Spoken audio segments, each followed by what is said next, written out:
Muy buenas tardes con todos. Hoy día el tema que nos ha tocado es un tromboembolismo pulmonar.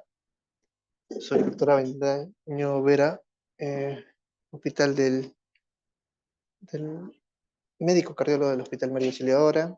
Eh, Vamos a hablar del tema y vamos a empezar con un... eh, ahora sí, ya. Vamos a empezar con un preámbulo, ¿sí?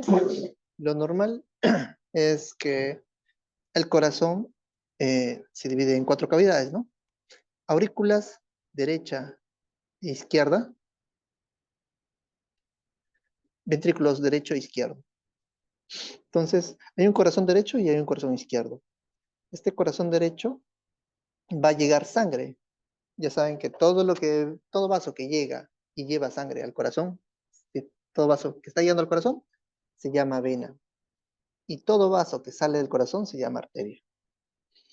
Entonces, acá están llegando las venas al corazón derecho. ¿Qué venas son? Las cavas. Las cavas. Tanto la cava inferior, que va a venir, va a traer todo lo que corresponde a la parte prácticamente inferior, parte del abdomen, parte del tórax, y la cava superior, que está trayendo de lo que es la cabeza, cuello y parte de los miembros superiores, ¿sí? Entonces, esta sangre que está llegando al corazón derecho va a traer sangre poco oxigenada, ¿ya? ¿Y por qué? ¿De dónde viene esto? Bueno, viene de lo que se ha utilizado en las células, ¿no? En la célula, los vasos a nivel capilar, la célula ha cogido de las arteriolas oxígeno, bueno, obviamente nutrientes, y para nosotros lo que vamos a hablar, va le entregado a las vénulas, a través de los capilares, eh, CO2 y desechos. Vamos a enfocarnos solamente en oxígeno y en CO2, ¿ya? Entonces, la célula está recogiendo el oxígeno y le está dando el CO2. ¿Para qué? Bueno, para que esto vaya a través de la circulación, ¿sí? Una circulación mayor, llega al zona del corazón derecho y llega sangre poco oxigenada. Va a pasar a la aurícula derecha, va a irse a la válvula tricúspide, va a irse al ventrículo derecho, y del ventrículo derecho va a pasar por la válvula pulmonar. ¿Hacia dónde? Hacia la vena, porque está saliendo. A la vena pulmonar. ¿Para irse a dónde? A la división de la arteria pulmonar derecha e izquierda. ¿Para qué? Para poder ir a los pulmones a oxigenarse, ¿no? Entonces, a nivel, este es el alveolo y este es el vaso que está llegando, bueno, la sangre que está llegando a través de esa arteria pulmonar, entonces va a dar el CO2 al alveolo, a los pulmones, y a través de va a pasar la barrera alveolo capilar para darle el oxígeno a esta sangre que era poco oxigenada. Una vez que está en los pulmones, se vuelve rica en oxígeno, ¿sí? O más oxigenada. Y esto va a irse al corazón izquierdo. El corazón izquierdo va a ir a la aurícula derecha, a través de las venas, como está llegando sangre, son venas pulmonares. Aurícula, perdón, izquierda, a la aurícula izquierda, y de esta aurícula izquierda va a pasar por la válvula mitral, va a irse al ventrículo izquierdo, y ese ventrículo izquierdo se va a ir a través de la válvula aórtica hacia la aorta. Como sale, es una arteria, la arteria aorta que va a a irse a todos los vasos, a todas las células. ¿Para qué? Para otra vez eh, entrar en el sistema metabólico de cada célula, ¿no? ¿Y qué va a darle? Va a darle a la célula oxígeno y esta célula va a dar CO2 para repetirse nuevamente el ciclo. Entonces vemos dos cosas. Uno, que hay una circulación mayor o sistémica y una circulación menor o pulmonar, ¿sí? Dos, que en el lado derecho del corazón maneja sangre poco oxigenada y va a manejar bajas presiones. Acepta altos volúmenes, pero bajas presiones. En el ventrículo izquierdo maneja presiones sobre todo. El lado del corazón izquierdo maneja presiones, ¿sí? Bueno, ese es el preámbulo que necesitamos saber. Entonces, mi pregunta, chicos, es, ¿esta arteria pulmonar va a irrigar, escuchen bien la palabra, va a irrigar, va a alimentar a los pulmones, sí o no?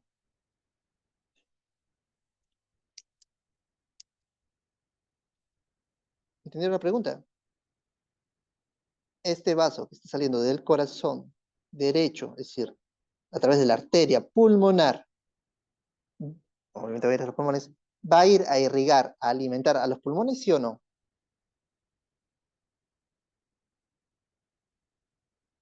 No, doctor. No, porque en un momento he dicho que va a alimentar los pulmones. He dicho que solamente a través de esta arteria pulmonar, que se divide en dos, derecha e izquierda, va a haber separación de estas y va a llegar a la microvasculatura pulmonar para unirse o pegarse al alveolo. Y acá es donde va a haber intercambio gaseoso, nada más, ¿sí? No hay otra cosa. Entonces, ¿cuáles son los vasos que irrigan al pulmón? Las bronquiales. Muy bien, son las arterias bronquiales. Esos son ramas, por si acaso, de la aorta, ¿ya? Ramas de la aorta. Entonces, es así lo que tienen que ver. ¿Y por qué les digo eso? Porque a veces se confunden y hay unas pequeñas eh, alteraciones y cambios, ¿no? Entonces, ¿qué es el tromboembolismo pulmonar? Bueno, es obstrucción de la arteria pulmonar, puede ser principal o una de sus ramas, la derecha o izquierda, o alguna de sus ramas menores. Pero es una obstrucción de parte de ese vaso, ¿no? De esa arteria. Si es tromboembolismo pulmonar, es por un trombo. Generalmente está originado, fue embolizado, en otra parte del cuerpo. ¿Y qué otra parte del cuerpo es lo más frecuente que genere, que se forme esos trombos? ¿Dónde? Un factor de riesgo es que tenga trombosis venosa profunda. Es decir, que esa alteración se forme en miembros inferiores. Es lo frecuente. El trombo se forma en miembros inferiores y a través de los vasos va a llegar a través de la cava inferior, va a ir, son vasos grandes, ¿no? Va a irse hacia la aurícula derecha, va a pasar la válvula tricúspide, va a irse al ventrículo derecho y del ventrículo derecho a la arteria pulmonar y de esta va a irse a esto. ¿Y acá qué hay? Acá están los microcirculación. Entonces va a haber una obstrucción de una de estas ramas de la arteria pulmonar y va a impedir. ¿Qué va a impedir, chicos? ¿Qué va a impedir? Si esto está obstruyendo, ¿va a impedir qué? Intercambio Que hay un gaseoso. sí, va a impedir un intercambio de gases. Es decir, a este sangre que debe haber salido después del paso por el alveolo, debe haber salido rica en oxígeno, es como si no llega sangre, ¿no? Esta parte no está diciendo, el alveolo del pulmón está normal, está sano, está con rico en oxígeno, quiere entregarle, pero como hay una obstrucción, no le va a entregar ese oxígeno. Y este queda así. Ok. Entonces, es una obstrucción. Ya hemos visto que esto es frecuente en hombres. Dentro de la epidemiología, lo más frecuente entre hombres y mujeres se presenta en hombres. Generalmente esto se presenta arriba de los 70, 75 años, ¿no? Se dice que más o menos a partir de esa edad, el evento de presentar un TEP, que es el nombre como se conoce, o también llamada embolia pulmonar, ocurre 1 de cada 200. ¿Y implica riesgo? ¿Riesgo de qué? De una muerte súbita. ¿Y esto cómo se origina? ¿Por qué ocurre? Bueno, hay una etiopatogenia y una fisiopatología. Y eso se explica a través de la triada de Virchow. ¿Qué es la triada de Virchow? Dice que para que se forme un cuadro de trombosis, tiene que haber uno o alguna alteración de uno o más de esta triada, de estos cambios. Una injuria o una lesión endotelial, tiene que haber un estado de hipercoagulabilidad y o un estado de flujo sanguíneo anormal, o también llamado éstasis. ¿Cómo puede ser eso? Bueno, si hay una injuria o una lesión vascular, ¿cómo puede ser esta? A través de un traumatismo, ¿no? Una punción venosa, puede ser un producto químico que esté irritando esto, alguna valvulopatía, alguna valvuloplastía, una aterosclerosis, o puede estar presentando una sonda. Estados de hipercoagulabilidad. Bueno, pues puede ser un paciente que tiene una septicemia, puede ser una neoplasia, puede estar en el contexto de un embarazo o un periparto, ¿sí? Un paciente que esté consumiendo anticonceptivos orales, traumatismo en cara inferior, sobre todo un traumatismo a nivel importante que impida, ¿sí? O que sea un estado procoagulante, un estados inflamatorios, como puede ser una enteropatía, síndrome nefrótico, ya hemos dicho una septicemia y una trombofilia. Pero también puede ser por una éstasis o un flujo anormal, como es en el caso de una arritmia, que es la fibrilación auricular. También puede haber una disfunción del ventrículo izquierdo, una zona que el corazón que no se está moviendo. Un paciente que le impide hacer su actividad normal, está inmóvil, ¿no? O tiene una parálisis. Un paciente que sufre de insuficiencia venosa o varices, ¿no? O puede ser por alguna obstrucción venosa, ya por un tumor, por la obesidad o por el mismo embarazo. Entonces, nuevamente recalcando, este vaso, esta microvasculatura que es a nivel del pulmón, va a impedir a través de esta obstrucción, este flujo, va a impedir el intercambio. Entonces, lo normal que era que en el alveolo entregue el CO2, perdón, el oxígeno y recepcione el CO2, va a ser que en esta zona es como un espacio muerto. ¿Muerto por qué? No porque el alveolo esté mal, sino porque no está funcionando, no está pasando, entre comillas, sangre, porque se obstruyó. Y esto termina siendo una zona muerta, a pesar de que está el alveolo, el parénquima pulmonar indemne, en la práctica funciona como si no hubiera pulmón, ¿no? Al menos esta parte que ha sido obstruida, ¿no? Entonces acá dice, por ejemplo, el espacio muerto es mayor cuando mayor sea el calibre del vaso. Eso tiene lógica, ¿no? Si el vaso va a ser importante, va a haber mayor compromiso de espacio muerto. Si el vaso es menor, va a haber menor compromiso. ¿Hasta ahí todo? ¿Me siguen? Sí, doctor. Ok. Entonces, hemos dicho que ese trombo no se formó en el corazón, se formó en donde lo más frecuente, en En miembros inferiores, piernas. miembros inferiores. La persona que está. Entonces, acá es donde ocurre que es lo más frecuente, en miembros inferiores. ¿Dónde es más grave? Bueno, es que sea, obviamente, mientras más distal, hay más válvulas. En la parte venosa hay válvulas. ¿Sí? La sangre de la parte venosa va de abajo hacia arriba. Entonces, esto es lo que va a condicionar la gravedad. Mientras más alto, va a ser más grave, entre comillas. Porque hay menos válvulas, menos filtros, entre comillas. ¿Sí? Ahora, este vaso o ese trombo que se formó por alguna alteración de la arteria de Virchow hace que llegue al corazón derecho y del corazón derecho vaya a la arteria pulmonar o a alguna de sus ramas y este es donde ocurre. ¿Y qué es lo que ocurre? Acá lo mencionaran como una obstrucción y de manera histológica hicieron estudios y vieron que había una, entre comillas, ¿no? A nivel histológico, como si hubiese un infarto pulmonar. Pero hemos dicho que no existe tal infarto porque este vaso no está irrigando a ese pulmón. Pero los cambios que vamos a explicar ahora se ven histológicamente como si fuese un infarto. ¿Sí? Entonces, lo normal en una vasculatura normal es que el flujo pase normal. Si hay una obstrucción de esta, pues va a haber zona muerta, un espacio muerto. Pero a este vaso, hasta antes de la obstrucción, la sangre sigue llegando. Entonces, ¿qué? Hay un aumento de la presión. Y esto va a traer consecuencias, dos consecuencias. Uno, que en esta zona aumenta la presión y que en esta zona no va a ir sangre, pero va a haber otros vasos que sí van a direccionarlo. Entonces, va a haber un mayor flujo en esa zona. Pero esto sigue creciendo, ¿no? Entonces, como esta presión sigue aumentando cada vez más, va a dilatar al otro vaso que entre comillas está funcionando bien. ¿Y cómo ocurre eso? Ah, bueno.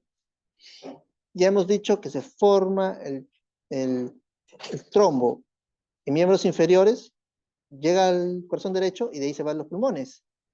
Y va a producir una obstrucción, va a producir un infarto entre comillas. Lo normal es que esta arteria que va a estar en contacto con el alveolo, de manera normal, hay comunicación, hay anastomosis con el vaso que en realidad sí está irrigando a ese pulmón. Ya habíamos dicho que era la arteria bronquial. En este caso representa esta, ¿no? Sí hay anastomosis, pero es una anastomosis que en la práctica, cuando una persona es normal, no hay ninguna enfermedad, es algo virtual. No hay, asiste la anastomosis, pero no es real, no está comunicado físicamente, no es funcional. Y cuando ocurre el tromboembolismo pulmonar, este vaso que se obstruye, este anastomosis sí se vuelve real. Entonces, acá a esta arteria le estaba llegando sangre de qué corazón, de qué parte del corazón. Derecho. Derecho. ¿Y qué dije del corazón derecho? ¿Qué maneja? ¿Presión o volumen? Corazón Volumen. derecho maneja volumen, no maneja presiones. ¿Y el corazón izquierdo qué maneja? Presiones. Presiones. ¿Qué les dije que esta arteria bronquial de dónde es? ¿Rama de qué? De la aorta. De la aorta. ¿Y la aorta de dónde sale? Del corazón izquierdo. Entonces, esta anastomosis que inicialmente en un corazón sano no era real, se volvió real. Y este vaso bronquial que viene del corazón izquierdo va a llevar a esta zona de la comunicación del alveolo con el vaso capilar pulmonar. Pero está llegando con mayor presión. ¿Por qué? Porque está viniendo del ventrículo izquierdo. Y esta presión, acuérdense de cuando uno maneja un vaso, hay presiones. Dentro hay presión oncótica y otra presión que es hidrostática. ¿Sí? La oncótica, sobre todo por presiones y de proteínas, mientras que la presión hidrostática es básicamente a nivel de zona hacia donde está la mayor presión, es algo físico. ¿Sí? En este caso, como está ocurriendo una alteración y está aumentando la mayor presión dentro de esta, por presión hidrostática, va a haber una extravasación. Y esa inflamación en esa zona del pulmón va a ver los cambios que hemos mencionado, que se van a comportar histológicamente como un infarto. ¿Sí? ¿Hasta ahí me siguen? Sí, doctor. Ok. Y esto va a traer consecuencias. Una consecuencia es que el paciente va a presentar disnea. Disnea por dos motivos. Uno es que a ese vaso que no está irrigando, que no le está habiendo un cambio, no le está entregando oxígeno, en la práctica termina siendo como si tuviese menos pulmón. ¿Por qué, doctor? Si el pulmón está bien, pero a este vaso, como hay una obstrucción, no le está funcionando, de nada le sirve que tenga este alveolo funcionante, si es que al final no llega el oxígeno, perdón, en este caso la sangre, ¿no? Para poder entregar el oxígeno. Entonces, hay menos pulmón en la práctica. Pero no solamente es eso, sino que esta extravasación de la sangre que está viviendo en esta zona hace que haya mayor inflamación en esta zona y va a producir una extravasación por presión hidrostática que va a formarse, entre comillas, de líquido que va a irse al intersticio y o al alveolo, más que nada al alveolo. Entonces, son en la práctica por ambos a ambas zonas, a ambas formas, se produce la disnea. El dolor de pecho, bueno, el dolor de pecho es básicamente algo parecido, ¿no? Por esta extravasiación que está ocurriendo, que va a comportarse como si fuese un infarto, un dolor. Sobre todo es un dolor a la inspiración a veces, ¿no? Esta disnea tiene una característica, generalmente se formó en el vaso y se fue a través de las cavas, llegó al corazón derecho, de ahí al ventrículo, perdón, a la arteria pulmonar y se obstruyó. O sea, estaba normal el paciente respirando bien, estaba respirando bien, respirando bien, llegó y ¡pum! Y le falta el aire. Entonces, una disnea súbita. Dentro de causas de disnea súbita, ¿cuáles son?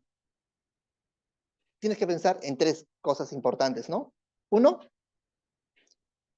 el TEP. Otro, un infarto. Otro, que te esté haciendo un neumotórax. ¿Sí? Esas son las tres causas de disnea que tienes que pensar lo más rápido. Disnea súbita. Está normal y ¡pum! ¿Sí? Ok. Entonces, la hemoptisis, bueno, a veces la hemoptisis ocurre por ruptura de estos vasos y también de la extravasación, ¿no? De ruptura de algunos vasos bronquiales o de la misma extravasación que está ocurriendo, entre comillas, ese posible infarto.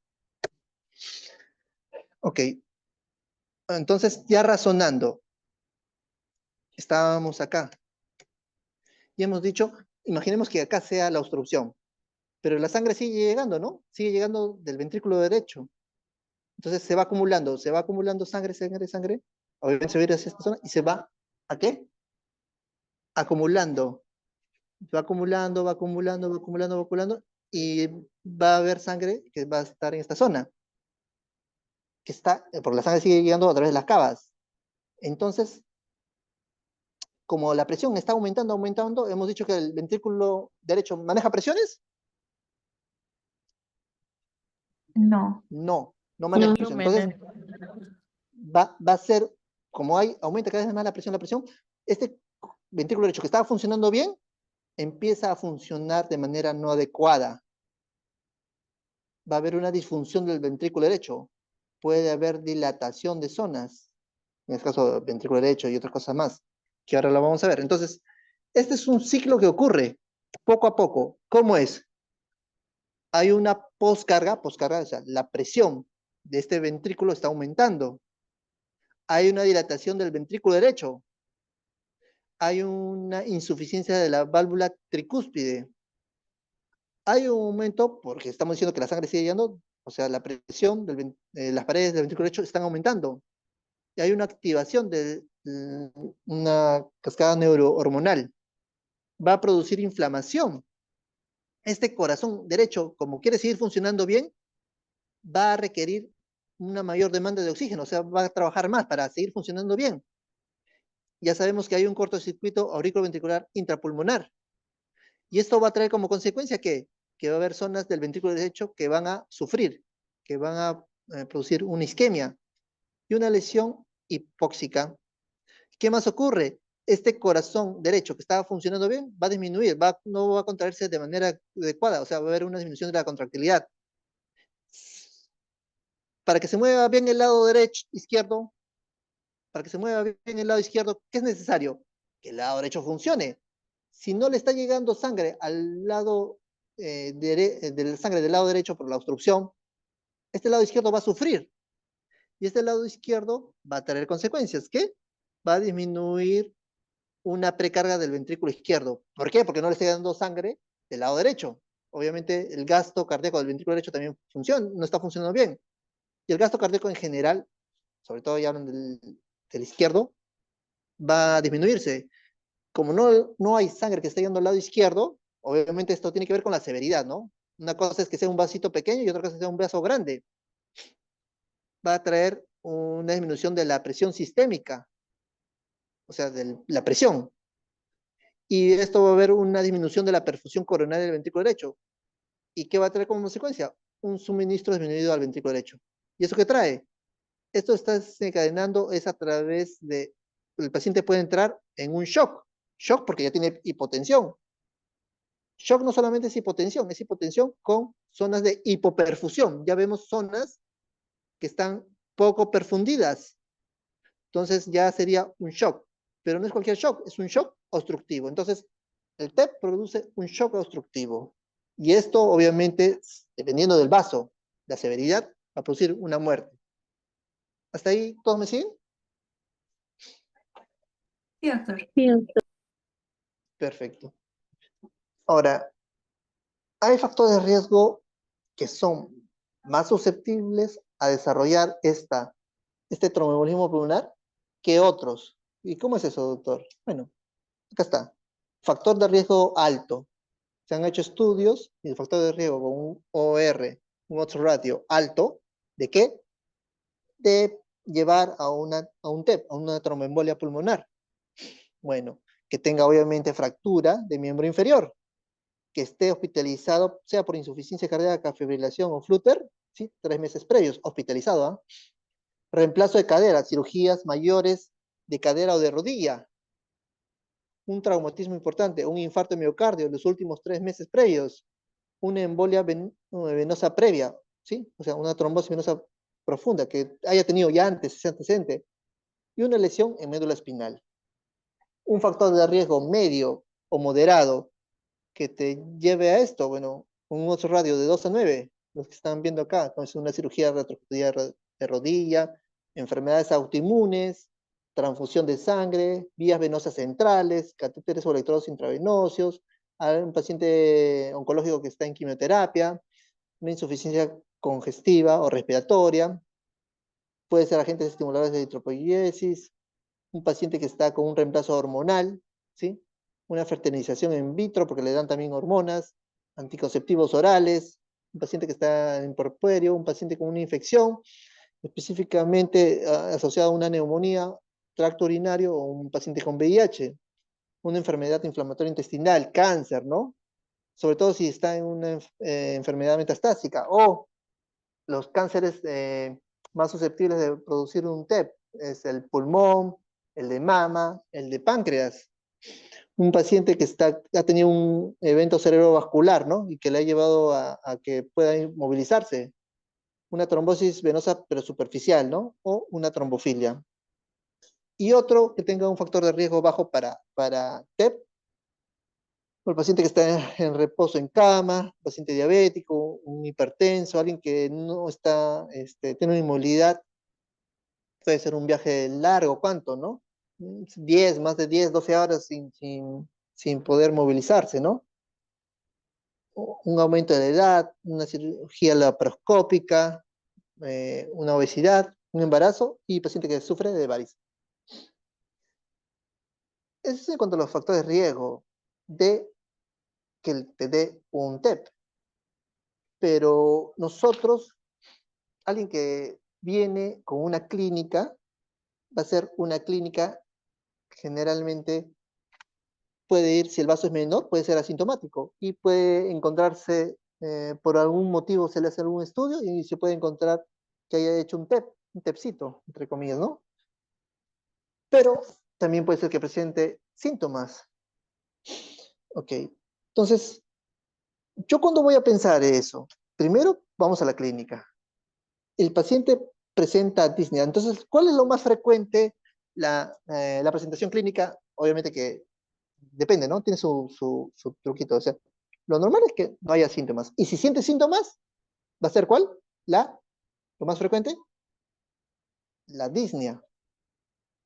También puede haber dolor torácico, puede haber tos, puede haber síncope, ¿no? Puede haber fiebre, hemoptisis, puede haber inestabilidad hemodinámica o signos de trombosis venosa profunda, o sea, de una pierna bien hinchadita, ¿sí? Pero la disnea, ¿qué les dije? Que sobre todo, ¿cómo es la disnea? ¿Es una disnea? Súbita. Súbita. Tiene que pensar con disnea súbita. Ok. Entonces, alguien que viene así, tenemos que aplicar un score. Está el score de Ginebra, o en este caso el score de Wells, ¿no? Wells o Ginebra están casi por ahí. Y vamos a lo más frecuente, mire. ¿Qué le está dando bastante peso en la versión original. ¿Quién tiene valores altos en esta zona? De todos estos números, 3. El valor más alto es 5, ¿no? ¿Qué te dice en este caso? Te habla de la frecuencia cardíaca, que tenga más de 95. Entonces, lo más frecuente es que, y que te va a hacer pensar, es que el paciente viene con ¿qué? Con una taquicardia. Es una taquicardia sinusal. ¿Sí? Ese es el que te da más valor. Después, ¿cuál es el que viene? El segundo riesgo importante. O valor, ¿no? Para pensar en que el paciente probablemente tenga antera. Esta es una escala para pensar es una escala pre-test, una escala, un paciente que viene con síntomas de disnea súbita, yo le digo, a ver, ¿este paciente tendrá TEP o no tendrá TEP? Para eso aplico el Wells o el Ginebra, o Geneva, ¿sí? Entonces, apréndese lo más importante, que tenga taquicardia, y sobre todo que tenga ya diagnósticos de una trombosis venosa profunda, obviamente de miembros inferiores, ¿sí? O un dolor. Eso es lo más importante. De ahí los otros, bueno, son menos específicos, pero es lo que quiero que se acuerden, ¿sí? Tanto para el Geneva como el Wells, lo primero, una frecuencia cardíaca alta. Obviamente puede tener una frecuencia respiratoria alta, ¿no? ¿Hasta ahí preguntas?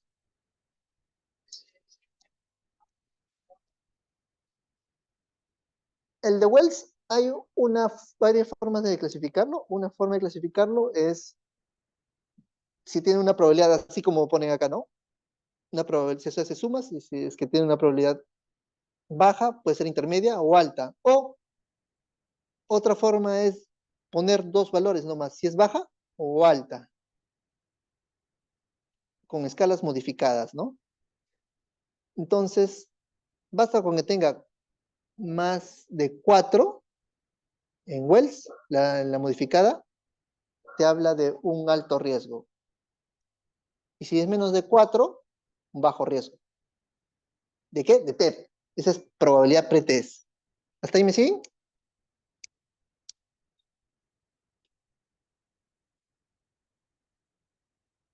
¿Sí, chicos? Sí, doctor. Ok. Sí, Y si se doctor. dan cuenta, los factores de riesgo son los mismos, ¿no? Cirugía, cualquier cosa que te lleve a un riesgo, ¿no? Ok. Sí, doctor. Entonces, vamos yendo ya a la clínica. Hemos dicho que lo más frecuente es que sea una disnea. Es lo más frecuente. Pero es súbita. Otro, lo más frecuente, que presente ¿qué? Una Taquicardia. taquicardia. Esa es una cosa es la clínica y otra cosa es la evaluación física, ¿no? Pero, ¿qué taquicardia es? ¿Una taquicardia? Sinusal. Sinusal. Ya. Ok. Está, raro. Bueno, entonces, ¿cómo planteo al paciente? El paciente me viene con una disnea súbita, entonces veo, tiene taquicardia, le hago un score, no importa cuál sea, el Wells o el Ginebra, entonces tengo dos valores, no importa el score, en este caso voy a poner el score de Wells, a ver, dos valores, alto o bajo, alto riesgo o bajo riesgo. Si el paciente tiene bajo riesgo, o sea, yo creo que no cumple los criterios, o tiene pocos criterios, a este paciente que tiene poca probabilidad, este me va a ayudar, a este paciente de bajo riesgo le voy a pedir dímero D. ¿Y qué me va a ayudar del dímero D? ¿Que salga positivo o negativo? Tengo dos opciones, o sale positivo o negativo. ¿Qué creen que me ayude?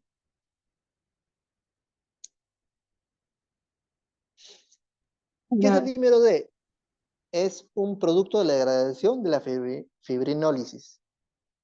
¿Y eso ocurre de manera natural? Claro que sí. Nosotros siempre, entre comillas, estamos en formación de formar trombos y por nuestro propio cuerpo, nuestro propio organismo, entre comillas, lo degrada. Entonces, esta degradación siempre hay de manera frecuente. Entonces, existe la posibilidad de que salga positivo por cualquier persona, pues si es algo normal. Entonces, a los que tienen baja probabilidad y el dímero D le pido, a ellos. ¿Por qué? Porque si me sale negativo, descarto la posibilidad de que tenga TEP. ¿Sí? Entonces, dímero D, ¿quién pido? ¿A los de alta probabilidad o a los de bajo? A los de Baja probabilidad. baja probabilidad. ¿Y qué me ayuda? ¿Que salga positivo o que salga negativo? Positivo. No, negativo. Es dicho, me ayuda Ah, no, negativo. a que salga negativo. Porque si sale negativo, digo, no tiene TEP. ¿Hasta ahí me siguen? Sí, Sí. doctor. Ok. Doctor, ¿y si sale positivo? O sea, es baja probabilidad. ¿Y sale positivo? Ah, bueno. Si sale positivo, voy a pedir el, el diagnóstico, el gol estándar, ¿no? El estudio, el gol estándar, que es una angiotomografía. ¿Sí? Entonces, que salga positivo a los que tienen bajo riesgo, yo no puedo decir tiene TEP, no. Tengo que pedir el gol estándar. Y entonces, razonando, los que tienen alta probabilidad, ¿qué le voy a pedir? Razonando. Les voy a pedir Dímero angiotem. D. No, angiotem, no. ¿Qué significa gol estándar? Significa que con este hago el diagnóstico, que es lo que requiero, es mi patrón de oro, ¿sí? Angio. Entonces, si es alta probabilidad, angiotem. Si es baja probabilidad, le pido, primero, como yo creo que no es, porque es baja probabilidad, pido dímero D. Sale negativo, descarto el TEP, busco otra causa. Si es positivo, pido angiotem, el gol estándar. ¿Hasta ahí me siguen? Sí, doctor. Ok. ¿Qué más puedo pedir? Bueno, puedo pedir gases arteriales, le pido un AGA. Entonces el paciente, en el pH, puedo tener una acidosis, perdón, una alcalemia. Como el paciente tiene una disnea, empieza a hiperventilar. ¿Por qué? Porque no hay una buena oxigenación, hay una hipoxemia. Como el paciente está hiperventilando, el CO2, voy a barrer CO2, o sea, baja el PCO2, me va a producir una alcalosis respiratoria. El bicarbonato puede estar aún dentro de lo normal. El PAFI me va a decir que hay un trastorno de oxigenación. El gradiente alveolo arterial elevado va a estar, me va a decir que hay un problema pulmonar. Puede haber saturación menor de 90%. Todo esto es ¿por qué? Por la obstrucción del vaso arterial. La placa, radiografía, me ayuda para descartar otras causas. Les recuerdo, ¿cuál dije que era el diagnóstico ideal con el cual le digo el diagnóstico? ¿El gol estándar que dije? La Angiotem. Angiotem pulmonar. ¿El dímero D me hace diagnóstico, sí o no? No, Descarte. No. El dímero D más bien me descarta. Si es que es bajo probabilidad, me descarta. O sea, necesito que salga negativo. ¿Sí? Negativo debe salir al paciente que le aplico el Wells o el Ginebra, me sale esa pretest baja probabilidad, porque no tiene taquicardia, por ejemplo, le pido dímero D, ¿me sale negativo? Digo, no tiene. Si sale positivo, angiotem.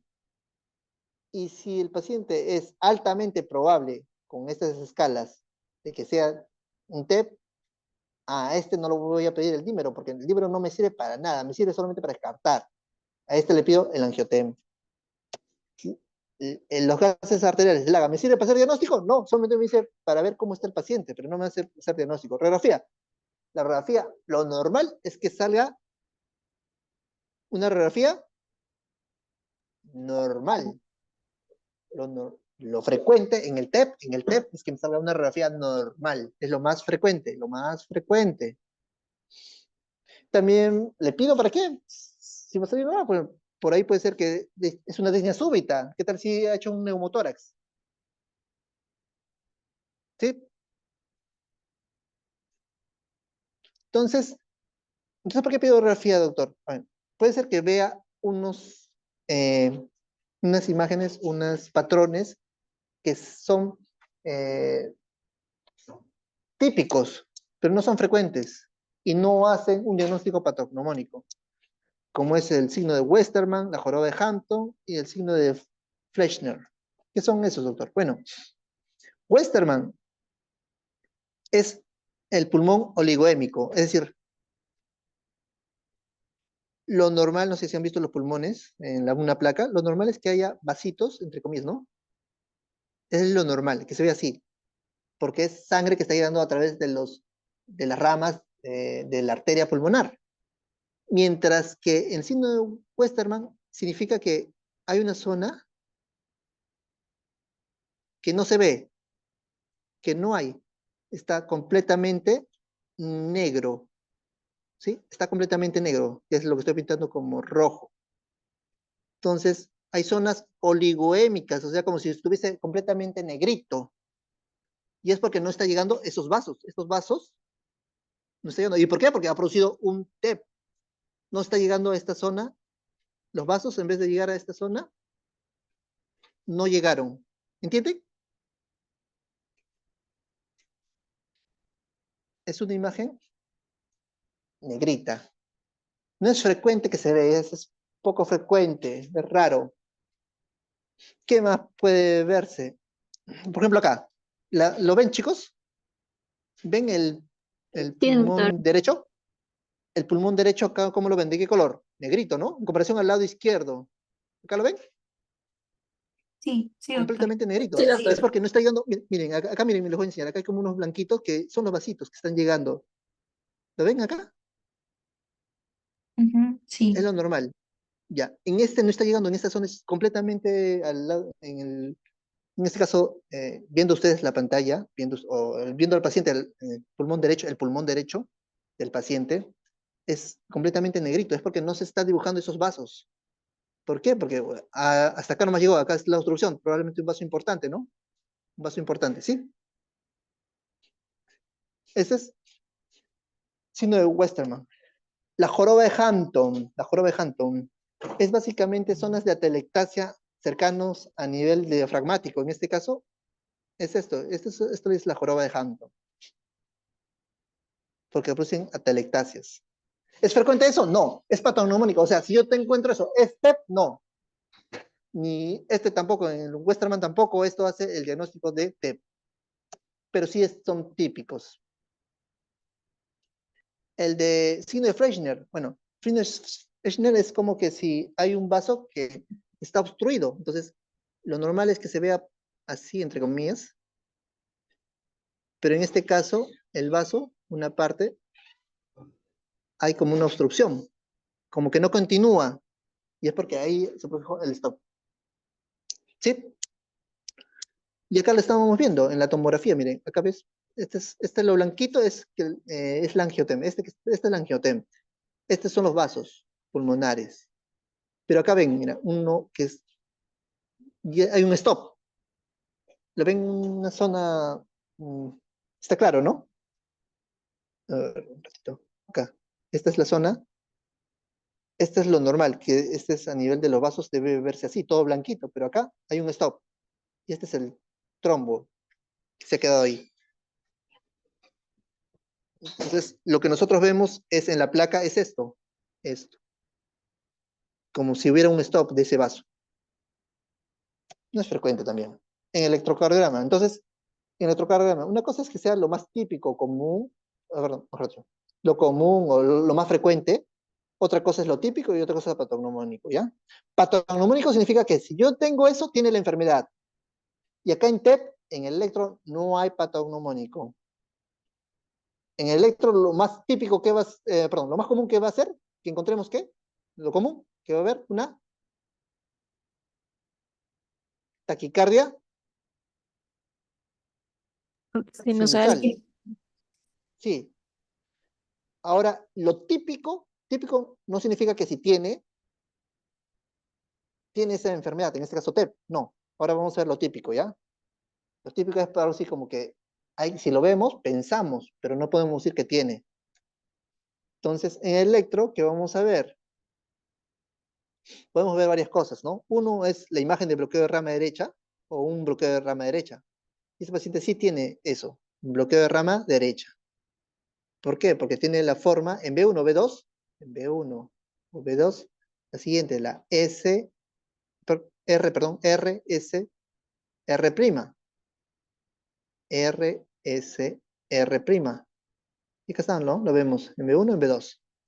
Puede estar el eje movido hacia el lado derecho. Y este paciente sí tiene el eje en el lado derecho. Está en, a ver, 60 más 90, 150. Este tiene el eje en 150 grados. Y lo otro que quiero enseñar es este famoso patrón, el de McCann-White, o también llamado el S1Q3T3. ¿Cómo es eso? Es que en este S1, en la derivada 1, vamos a ver una S profunda. Esta es la S. Q3, Q, que vamos a ver una Q en derivada 3. Y T3, que la onda T en esa derivada 3 también es negativa. Nuevamente, lo normal es este electro y este es lo anormal del TEP, entre comillas, ¿no? Entonces, ¿qué vamos a ver? Que en derivada 1 vamos a ver, miren, la S. Puede ser que no haya S o, en este caso, hablo de lo normal. Lo normal puede ser que no haya, y no hay, ¿no? En este ejemplo. En cambio, en este hay una S profunda. En derivada 3, que la onda T, miren, es negativa. Este es lo normal, por si acaso, y este es el TEP. Y haya Q. Acá no hay, miren, acá no hay Qs. No hay Q. ¿La ven, chicos? Entonces, ese es el patrón típico. S1, Q3, T3. ¿Sí? Es típico, pero no es patrón armónico. O sea, no es que digo, yo tengo eso, no es así. Pero es el típico, el que preguntan a veces, ¿no? En el anterior electro, ¿tiene el patrón o no? A ver, tiene, ustedes mismos, ¿tiene S? Sí, doctor. Sí, tiene S. El S1, el Q en 3, ¿tiene o no? No, ¿no? ¿Lo ven? No tiene. No, no ¿A qué tiene. llamamos Q? Q es todo onda negativa antes de una positiva. Este es lo positivo. Antes debe haber uno negativo. No tiene, pues. No tiene Q. T3. ¿Qué significa T3? Que en derivada 3 la T es negativa. Y sí tiene, ¿no? Para que cumpla eso, el patrón de S1 tiene que cumplir los 3, ¿ya? El ecocardiograma. Bueno, en el ecocardiograma vamos a poder ver varias cosas. Vamos a ver la disfunción, lo que está sufriendo ese ventrículo derecho o ese corazón derecho. Bueno, ¿qué podemos ver? Bueno, uno, como se está quedando zonas de sangre y mayor presión, podemos ver un alargamiento, o sea, entre comillas, una dilatación, un agrandamiento de este ventrículo derecho. ¿Qué más podemos ver? Podemos ver que lo normal es que el ventrículo, visualmente, el ventrículo izquierdo sea más grande en ancho que el derecho, es lo normal. Pero en este está ocurriendo lo contrario, el ventrículo derecho es más grande que el ventrículo izquierdo. Bueno, esto nos dice que hay un aumento de presiones. Y el signo de McConnell significa que en esta zona se está contrayendo más rápido, más fuerte, más como con mayor intensidad versus la zona inferior, ¿no? Esta es la pared libre del BD. Esto se contrae con más intensidad. De ahí también el signo de 60-60, que ustedes no me dicen tener. El gradiente de tricuspidio menos de 60. El notch puede estar presente. Puede haber, ¿cómo se llama? Puede verse incluso el trombo que estaba a nivel de la pulmonar, puede verse antes, ¿no? En la aurícula derecha, en el ventrículo derecho, pueden estar ahí moviendo, jugando. Como hay aumento del ventrículo derecho, también vamos a ver que este ventrículo derecho, lo normal es que se ve así. El ventrículo derecho, perdón, este es el izquierdo y este es el ventrículo derecho, es así. BI y este es el BD. Miren, lo que debió haberse visto así, ¿cómo lo estamos viendo? Nosotros estamos viendo que está de esta forma. Ese septum está aplanado porque este BD tiene mayor presión. Lo ha empujado al septum. ¿Lo ven, no? Está claro. Y puede ser que haya un colapso del ventrículo, de la vena cava inferior, como hay presiones, ¿no? Del ventrículo derecho, aurícula derecha, sigue viniendo sangre y esto sigue aumentando, entonces se dilata esta zona, ¿no? De la vena cava inferior. Y ya vemos disfunción del BD, es a través de un TAPSE bajo, o de la S' disminuida, ¿no? ¿Cuál es la imagen o el estudio gold estándar para hacer el diagnóstico de angiotem, perdón, de tromboembolismo pulmonar? Es angiotem. Angiotem. Angiotem. ¿A quién le vamos a pedir angiotem? En los que tienen una alta Alta probabilidad. probabilidad. O los que tienen baja probabilidad, ¿a quiénes les pediría? Siempre y cuando su dímero D sea positivo. siempre, exactamente, mira, a los que tienen alta probabilidad, a todos les pido. A los que tienen baja probabilidad, le voy a pedir, pero siempre y cuando su dímero D haya salido positivo. A ellos les pido. El dímero D no me sirve para hacer diagnóstico, nuevamente repito, sirve para hacer, ¿qué?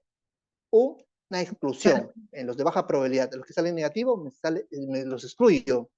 Me vale más cuando sale negativo en los de baja probabilidad. ¿Está claro eso, no? Acá vemos, esto es lo normal, que debe verse así, todo blanquito, blanquito, blanquito. Pero miren acá. Ahí está el trombo. Ahí está la solución. ¿Hasta ahí me siguen? Sí, Bueno, doctor. ¿qué pasa si el paciente es una gestante? Bueno, en este caso, perdón, es un paciente con alergia, como es con contraste angio. Angio viene de vaso, ¿no? Se echa contraste. Este blanquito es porque se le han hecho contraste para pintar, ¿no? Esas arterias pulmonares. Pero ¿qué tal si el paciente es alérgico al contraste? O puede ser que este paciente, ¿cómo se llama? Tenga una creatinina alta y me impide darle contraste. Bueno, esto podríamos ayudarnos de la gamografía, ¿no? ¿Qué es la gamografía? Es a través eh, se puede decir, de radioisótopos para ver zonas de donde no hay captación de esa perfusión, ¿no? Entonces, acá hay zonas huecas donde nos dicen dónde podría estar esa no captación de la gamografía. Entonces, ya deben saber que el gold estándar es el angiotem de tórax. Hoy en día es disponible en todos los centros. Obviamente se irradia obviamente ya en comparación a antes se irradia menos.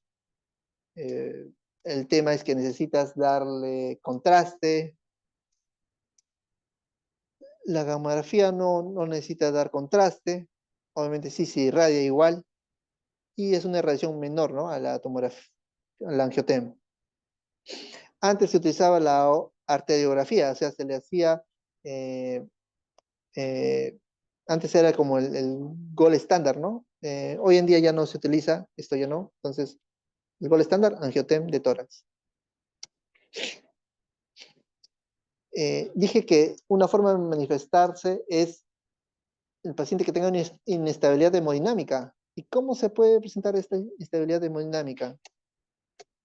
Bueno, les dije que esta inestabilidad hemodinámica puede presentarse, ¿por qué? Bueno, porque el paciente, como hay una distensión del lado derecho, hay una mayor demanda del lado derecho, y al lado izquierdo no le está llegando sangre. ¿Por qué? Porque hay una obstrucción en el lado derecho de las arterias, pues al final me va a producir una disminución de la presión sistémica, y este paciente me va a producir una inestabilidad hemodinámica, y me puede producir como una hipotensión o un shock, ¿sí? Entonces, el paciente puede presentarse como una parada cardíaca, o sea, el paciente está haciendo y hace una parada cardíaca, entonces tienes que reanimarlo, ¿no? O puede ser que haga hipotensión. Hipotensión, ¿cuánto es? Una presión, una PAS menos de 60, ¿sí?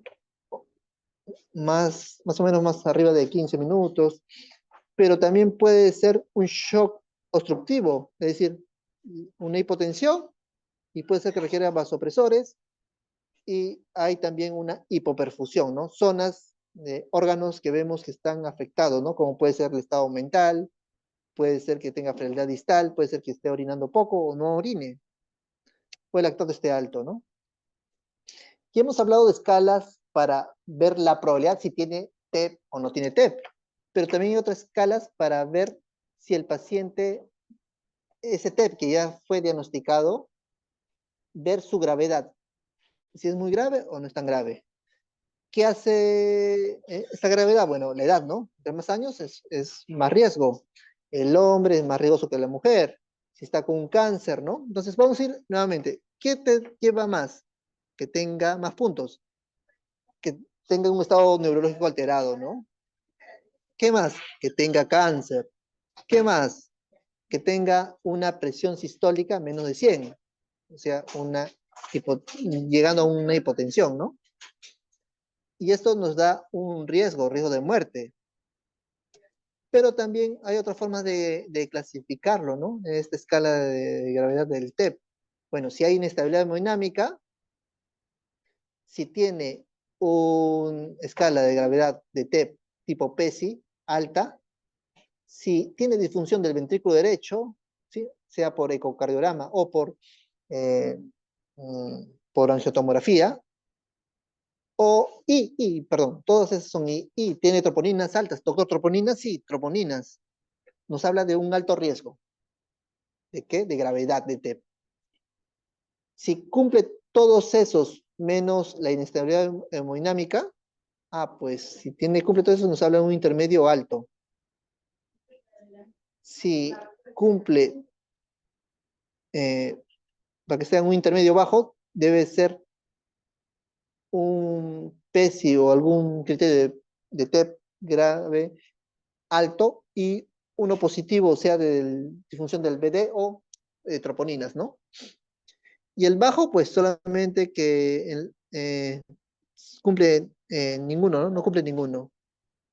Entonces, ¿cómo es el abordaje? Primero, estoy sospechando que es un TEP. Ahora, este TEP, digo, ¿tiene estabilidad hemodinámica? ¿Sí o no? O sea, ¿está estable? ¿Sí o no? No tiene estabilidad hemodinámica, no tiene, o sea, está bien. Entonces, evalúo la probabilidad, hago mi predicción, sea con el Wells o con Ginebra. Y me salen dos opciones, una alta probabilidad o una baja probabilidad. Les dije que, o una baja probabilidad, ¿qué le pedimos? Al baja probabilidad, Dímero D. dímero D. Y si me sale negativo, ¿es bueno o no? ¿Es bueno o no? Se descarta. Se descarta, muy bien. No necesita tratamiento porque no es TEP, es otra cosa, pero no es TEP. El dímero D que me sale positivo, ¿me ayuda o no? ¿Me ayuda o no? Sí, para peor un angio. No me ayuda o sea, no me ayuda en el sentido que no hago un diagnóstico. Tengo que seguir pidiendo cosas. O sea, pido la angiotem. ¿Sí? Y con la angiotem digo, ¿es TEP o no es TEP? Si es TEP, pues tratamiento. Si no es TEP, sin tratamiento. Pero esa es la baja probabilidad. Y si es alta probabilidad, ¿qué le pido de frente? La Angio. angiotem. Angiotem. Tengo dos opciones. ¿Es TEP? Tratamiento. ¿No es TEP? Bueno, ya no tratamiento, hablo del TEP, ¿no? Ese es sin inestabilidad. Pero ¿qué tal si el paciente tiene el probable TEP, sospecho que es TEP, y tiene inestabilidad hemodinámica? Bueno, como está inestable, no le voy a poder probablemente hacer el angiotem. Entonces, le hago un ecocardiograma ahí echadito y veo, ¿tiene disfunción del ventrículo derecho o no? Si no tiene, Bueno, al menos esa inestabilidad no es por TEP, porque no veo nada que le esté causando alteración en el BD. Para que sea un TEP con inestabilidad es porque debe ser una afectación de un vaso grande. ¿Entienden, no? Ahora, si tiene disfunción del BD, veo, este paciente con estas condiciones que está inestable, ¿puedo hacerle el angioten, sí o no? Si la respuesta es sí, hazle el angioten, pues. Sale positivo, dale tratamiento de TEP. Si es negativo, busca otra causa de esa inestabilidad hemodinámica. Pero si el angiotem no lo puedo realizar, bueno, y es altamente probable, bueno, existe la posibilidad de que tú le inicies un tratamiento por el alto riesgo de TEP. Entonces, el paciente con TEP agudo, ¿qué hago? Le inicio anticoagulación. Puede ser una heparina de bajo peso molecular o no fraccionada, ¿no? ¿Está inestable?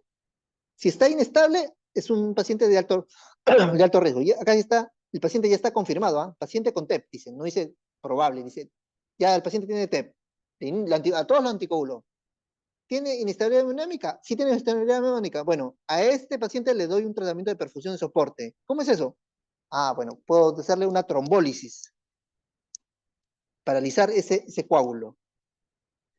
Si el paciente no tiene inestabilidad hemodinámica, bueno, tengo que evaluar los dos pasos. ¿Tiene signos clínicos de gravedad de TEP? Como los que mencionan acá. Y tiene disfunción del BD, sea por eco o por tomografía. Si la respuesta es sí, 1 o 2, o sea, que sí tiene alteración del BD o tiene algún signo de gravedad, bueno, le pido troponinas. Troponinas positivas más disfunción del BD, tengo que monitorizarlo y considerar, no es que le voy a dar una reperfusión. ¿Qué reperfusión? Sea con trombólisis o sea con cirugía, pero abrir, reperfusión, o sea, es ese vaso que está obstruido, reperfundir, abrir, mejor dicho. Pero puede ser que las troponinas salgan negativas, un riesgo bajo. Lo hospitalizo y lo sigo con la anticoagulación. Pero si no tiene signos de alguna TEP grave, ni tampoco tiene signos de disfunción del BD, bueno, es un bajo riesgo. A este paciente, ¿existe apoyo familiar o no? Si es que sí tiene apoyo familiar, es fácil acceso a la atención, no vive cerca y no existe otra razón para poder hospitalizar, bueno, puedo darle de una alta. Si no, se queda. Basta aunque no cumpla uno, se queda. Seguimiento. Entonces, el tratamiento de los pacientes con un alto riesgo, con un alto riesgo de, ya es diagnóstico, ya tiene TEP, pero es un alto riesgo, un paciente, sí, igual le doy la anticoagulación, le puedo dar trombólisis de preferencia, y si es que no puedo dar trombólisis, le hago una cirugía con una embolectomía, ¿sí? ¿Qué es la embolectomía? Es a través de la ingle, entro a través de los vasos de la femoral, llego hasta el corazón y lo puedo abrir, ¿no? Perdón, a través de cirugía abierta, lo puedo sacar o absorber, aspirar, mejor dicho, el trombo, ¿sí? Pero también puede ser un tratamiento percutáneo, ese sí es a través del vaso, entonces nosotros a través de catéteres aspirar, ¿no? Ese trombo, intentar respirar. Esto, la noradrenalina, si están con hipotensión, pues le doy noradrenalina. Si el ventrículo derecho no está funcionando bien, le doy dobutamina. ¿Sí? El ECMO, bueno, el ECMO es para los pacientes eh, con una terapia puente, ¿no? Para poder hacer la cirugía, ¿no? Entonces, estas que están acá, sí o sí están indicados, heparina, trombólisis o cirugía. Estos son medicamentos que podría considerar, ¿sí? Caso que tenga un tratamiento percutáneo, una posibilidad de considerar, y si está con alguna función del PD o del de hipotensión puedo dar, ¿no? El tratamiento para los que tienen un riesgo intermedio, ya tiene TEP, pero tiene un riesgo intermedio de gravedad, bueno, a estos pacientes la primera opción es dar un DOAC, o sea, un anticoagulante directo sea del 2 o del 10, o sea, tipo dabigatran, apixaban, endoxaban o rivaroxaban. Ese es de preferencia versus los anticoagulantes, como es la warfarina, ¿no? De preferencia, un DOAC. ¿Qué otro más puedo dar? Una trombólisis, ¿no? Si el paciente obviamente no presenta deterioro hemodinámico, pero veo que está empeorando su situación clínica y veo algunos signos que está haciendo hipotensión. Entonces, veo que se va a ir hacia un riesgo alto. Bueno, sí, no voy a esperar que se complique, ¿no? Puedo decidir y hacer una trombólisis. Y puede considerarse la embolectomía, sea percutánea, ¿no? Si el paciente, un catéter percutáneo o embolectomía, si el paciente ve un deterioro, ¿no? Bueno, y en el tratamiento crónico el paciente ya pasó la parte aguda, sobrevivió, pues mínimo le tengo que dar un anticoagulante, ¿no? Y mínimo 3 meses. ¿Solo 3 meses? No, pues esto puede llevarse 6 meses, un año, de manera indefinida, depende del paciente, ¿no? Si tiene alto riesgo de volver a hacer. ¿Y cómo es eso? Acuérdense de la triada de Virchow, ¿no? Si el paciente ya tiene una neoplasia, puede ser. Y eso